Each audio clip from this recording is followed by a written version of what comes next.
President Trump addressing that massive migrant caravan as we learn negotiations are in progress with Mexico about how to handle any immigrants who reach the U.S. southern border. Senator James Lankford is a member of the Intelligence and Homeland Security Committees. He joins us now. Senator, how would you like to see this handled?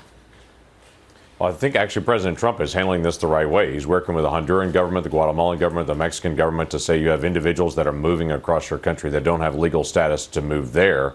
Please don't just let them move by just because they're making you aware that they're going to try to move to the United States and cross there illegally as well.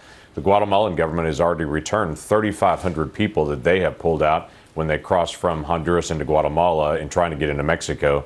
Guatemalans have already returned 3,500 of those folks back to their country.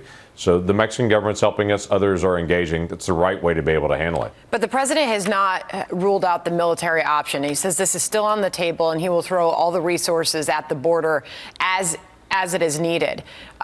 What do you expect to see happen there? And is it still good that the president's putting that on the table?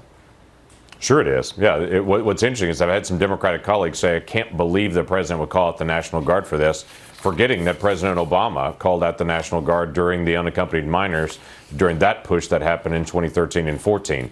So it's not uncommon. They're not there for law enforcement. The Customs and Border Patrol folks, the ICE folks, those are the law enforcement officers that are going to be able to take care of things.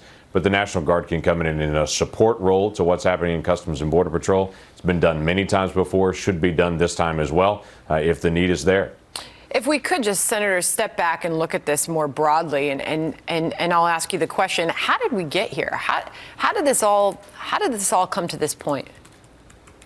Yeah, this has been a growing issue for multiple years. Obviously, during the Obama administration, there was a greater openness to having people cross the border illegally, and then it started really spinning out of control that they didn't know how to be able to handle the unaccompanied minor issue when they had tens of thousands of individuals, 17 years old and younger, just coming to the border and saying we want access.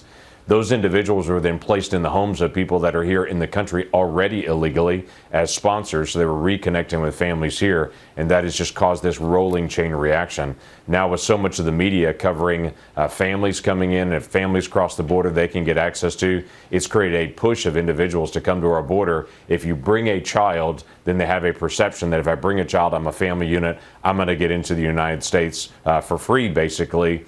And I can claim that I need asylum, but never actually apply for asylum. The vast majority of people that come to our border say they have credible fear or want to do an asylum claim, come across the border, are allowed to do that, but they never actually apply for asylum. And if they do, they never show up for their hearings. Considering this is just days left till the midterm elections, how do you think the issue of immigration is going to play for your party? You know, I would say it's always hard to be able to tell what the issue of the day will be as people decide, but I don't see a lot of people of either side of the political spectrum that say we should just have open borders. Some of my most liberal colleagues are very open to open borders. They want to abolish ICE. They want to say that anyone who wants to come to the United States should do that. But most people, that's not where they are. They think we should have secure borders. We should know who's coming in. We should allow people to be able to come in and to be able to work and return back to their home countries. But we should definitely know who they are. And that this is not just a run across the border and then I can come in and work when I want to kind of society. Never has been. Can I ask you, Senator, sort of turning the page here, looking at the threats that we see across the country to some of your Democratic colleagues? Former Vice President Joe Biden now was targeted with one of these suspicious packages. Others sent to Hillary Clinton, the home of former President Barack Obama, Maxine Waters, and others. What are your thoughts this morning as we continue to learn more and we all pray that law enforcement is able to find whoever is responsible for this? But as we await that, what are you thinking as you see this play out? It's atrocious. It's unacceptable for anyone to actually carry out acts of terrorism or violence to be able to put some sort of political message. And we don't know what the message is here, but clearly they're targeting individuals with pipe bombs that have a liberal point of view. That is not who we are as Americans. It wasn't appropriate last year when we had a man walk up to a baseball practice and say, is this where the Republicans are playing? And when they said yes, he opened fire and started shooting Republicans on a baseball field in Washington, D.C. It wasn't appropriate when they sent white powder to Ted Cruz's office to try to help intimidate him during the campaign time period. It's not appropriate now. It wasn't appropriate during the Kavanaugh hearings for people coming in screaming at people. This is not how we should handle our differences as Americans. As Americans, we will disagree on issues, but we should be able to talk it out and still receive each other as Americans, not try to threaten each other into silence. In the wake of this, some of your Democratic colleagues have said that they have wished for a stronger response from President Trump. Some are even blaming him for this, Senator.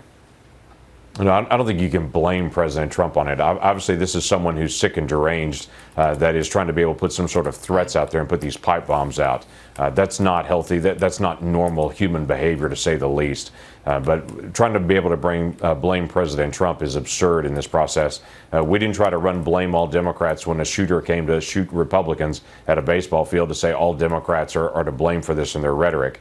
So that's uncalled for. But in realistic terms, we should be able to engage in healthy debate, but it shouldn't ever be personal and certainly shouldn't ever be violent. Senator James Lankford, great to get you on this morning. Thank you. Yeah, glad to be with you.